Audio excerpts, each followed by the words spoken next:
Richard Burton, I read in the papers that a couple of years or so ago you had a drink problem, your career was somewhat slipping, but now everything's going fine for you. Is that so, and why? Yes, well, once you have a drink problem, you always have one. Once an alcoholic, always an alcoholic. But, and I'm not quite sure whether I am or not, but I think I'm within striking distance of being one. But certainly I stopped drinking about 2 years ago, and I decided that to discipline myself and to indeed show the people who were concerned in my business that I actually wasn't a falling down drunk, decided to go back on the stage, and very luckily for me, Tony Perkins was doing Equus in New York, and his contract was coming to an end. So instead of going through the labor of rehearsals and doing a long tour out of town and then coming in to New York or to London, wherever you are, I was able to step straight into the slot he left for me, and I was on for about 3 months, and that was the turning point, as 'twere. And of course I'd stopped drinking some time before, but I was still unsure as to whether I'd make it on the stage, because I hadn't been on the stage for 12 years, the last job being Hamlet, and correspondingly younger. So I was rather apprehensive. And I literally counted the number of performances we had left after the opening night, which was a great success, and everybody was very flattering. And then I did a film which was not very good, but then I did the film of Equus, which is very good, so I understand. But you say just now you don't think you were an alcoholic, you're not sure, but I have read in the papers too that you said you were on 3 bottles of the hard stuff, and one doctor said if you go on like this, you've got 2 weeks to live. So you must have been very bad. Oh, yes, yes. But that would have been considered. I was into my 3rd bottle a day, so a friend of mine told me. Being into my 3rd bottle, I wasn't aware of the fact that I was into it. But he told me so, and I was somewhat surprised.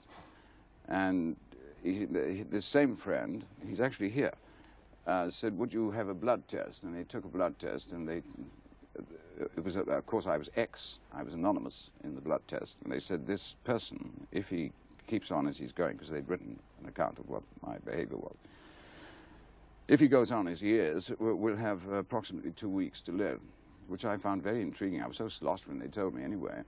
So I said, well, that gives me 3 days to do, you know, that kind of mock heroics went on. But I did put myself into hospital, and though I could have come out in a week, I enjoyed the hospital so much. Enjoyed is hardly the word. I became so fascinated by the other people who were genuinely suffering from cirrhosis of the liver that I stayed in the hospital, and I didn't have anything to do anyway, and became a sort of lay doctor, if there is such a thing, and went visiting these people, and it really was horrifying. And I suggest that anybody who does have a drinking problem, as they euphemistically put it nowadays, who is in fact an alcoholic, goes to visit somebody who has terminal cirrhosis of the liver. It's an unbelievable sight. Do you know what caused you to drink in the first place? Well, I'm a Welshman, and I think most Celts, Irishmen, Scots, Welsh, and the English, very quietly too, are not far behind. I think we're all. I think it's a human frailty. There is not. You say, you're quoted as saying, acting is somehow shameful for a man to do. It isn't natural to put on makeup and wear costumes and say someone else's lines. So you drink to overcome the shame. Is that right? Oh, no, that's a misquote. Oh, or at least I might have said it, but I probably was on the 4th bottle that day when I said it. No, I think, no, that's no excuse for drinking at all. No, I think that I was simply a heavy drinker who really enjoyed it and went too far. So if that quote is wrong, you have in fact never doubted that you chose the right profession? I felt slightly uneasy at the beginning because I became an actor by accident. It wasn't vocational. And I was slightly uneasy at my immediate success when I was told by other actors, contemporaries and famous senior actors like Laurence Olivier or Gielgud or Alec Guinness, about the fact that they wanted to be actors since the age of 8 or 6 or whatever it was, and they were forever dressing up when they were kids. I had none of that, and I became an actor, as I say, purely by accident. So I felt slightly uneasy at my easy success, and indeed thought it was easy when I was very young, and couldn't think what all the fuss was about. And then it got increasingly more demanding, as I became better known and carried the players on my shoulders. And indeed, eventually I became quite nervous, and still am. So I grew up in the business, as it were. You told me just now that you hadn't appeared on the stage for some time before you, before you did Equus, 10 or 12 years, I think. Was that a deliberate decision not to appear on the stage? No, actually, I was absolutely astounded that it had been so long. I assumed that it... I remember saying, somebody said, "How long is it since you've been on the stage?" And I said, "Oh, about 4 or 5 years." And a friend of mine who was standing by said, "No, it's 10. And I said, "Really, is it?" And we worked it out, and it was. The time flies so fast, I think, in your 30s and 40s, that you can't believe that such and such a thing happened 10 years ago. It seems like yesterday. Of course, during that time when you weren't on the stage, you were making movies for a great deal of money. Some of them were good movies, and some of them, I think you'd admit, were bad movies. Do you regret any of that time? No. Je ne regrette rien, as Piaf used to sing. I don't, since I can't change it, I don't regret it. I do hope that in my madness, I had about 5 years, I think, of being pretty irresponsible, except perhaps about my children. I didn't hurt anybody, but I certainly didn't mean to. No, I don't regret it. I think it was necessary for me to become what I am now at the age of 52. And what about the various marriages and all the love affairs one read about? Was that inevitable too, do you think? I don't know whether it was inevitable, but they happened. At least, I don't know about the love affairs, but the marriages happened. And, as I say, one can't change it. And I, in a sense, wouldn't have missed my life for anything. I think I've led the most extraordinarily lucky life. After all, I come from a very poor background. And almost immediately, I struck lucky with everything. I mean, the war came at the right time for me. Oxford came at the right time. The theatre came at the right time. One often thinks, of course, that what would have happened if I had not accidentally become an actor. What would I have become? And I really don't know. I suppose the chances are that I would have possibly gone down the mines, as most of my brothers do, all my brothers except one, and my father, my ancestors, and possibly become a miner's agent because I'm very glib, and possibly become an MP as one of my uncles did, and possibly have even gotten knighthood, which he did, if you know what I mean. Do you feel a compulsion to remain in the public eye? No, I rather enjoy being famous, because you get the best seat in restaurants and you get immediate bookings on planes and stuff like that. I do not like crowds.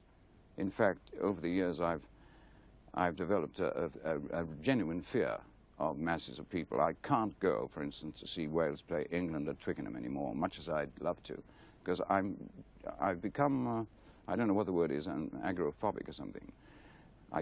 The crowds really, I suppose because over the years, once had crank letters saying, "I'm going to throw acid in your face," or whatever it is. Perhaps not that, but anyway, I simply don't like them. And I very rarely go out, and indeed in the last 20 years, have very rarely gone out except when commanded to, in a sense, like a Royal Command performance or something like that. Last Saturday night, for instance, I went out for the first time in my life in London to a discotheque. And people absolutely stopped dead. I mean, they were absolutely astounded to see this hermit, which in effect I am, appear at wherever it was, wherever the nightclub was. Is it true that you smoke between 60 and 100 cigarettes a day? I would say so, yes, especially when I work. Are you not afraid, with your voice being one of your great assets, of lung cancer? Yes, and my next assignment is to give up smoking. Now, I did try. We were in Antigua, Susan and I, for a month. And I thought, well, here I am now. I've completely mastered the drinking habit. So now can I master the smoking habit? So I gave up smoking. And I quit cold turkey, as the Americans say. No sort of tapering off, but immediate. For 5 days. And the extraordinary thing is about that the nicotine must be so deep in me that I don't remember the 5 days. During that time, we bought a house, don't remember anything. Apparently, I was enormously rude to people, exactly like an alcoholic who has had a blackout and is told the next day what terrible things he said and done. Well, that happened to me when I gave up the cigarettes, and Susan tells me that she heaved, I mean, a mental sigh of immense relief when I, to celebrate the fact that we'd acquired this house on St. David's Day, it was the Welsh day. I smoked a cigarette, and then when I'd had about 10, she told me all the things I'd done for the previous 5 days. I was absolutely astounded. So obviously I have to give it up, because, as you say, an actor without a voice is in bad trouble. And who wants to die of that horrible lung cancer anyway? But I think it will have to be a tapering off job because it's so deeply ingrained. Richard Burton, you're rich enough now and famous enough now to do in the future whatever you want to do. Do you see your life going on much as it's gone on in the past, or do you see something quite new? No, I think as much as in the past. Again, the avoidance of writing is coming into it. I'm going to do 2 more films, for instance, after this one, and then in August I start rehearsing and eventually playing Lear in Canada and eventually in New York, and if successful will stay in it for 6 months. I don't think anybody can play consecutive Lears for much longer without dying of old age. What about Lear in England? Well, you chaps, why don't you talk to the Chancellor of the Exchequer, or whoever it is, or the tax people, and tell them to let me in for 6 months and I'll come and play it in England. But it's not fair to the producers to come in.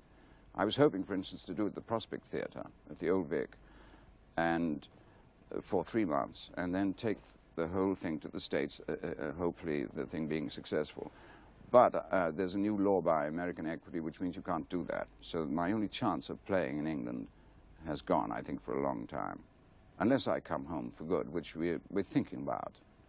Everybody else is leaving, of course, and very perversely we're now thinking we're coming home. Richard Burton, thank you very much. Thank you.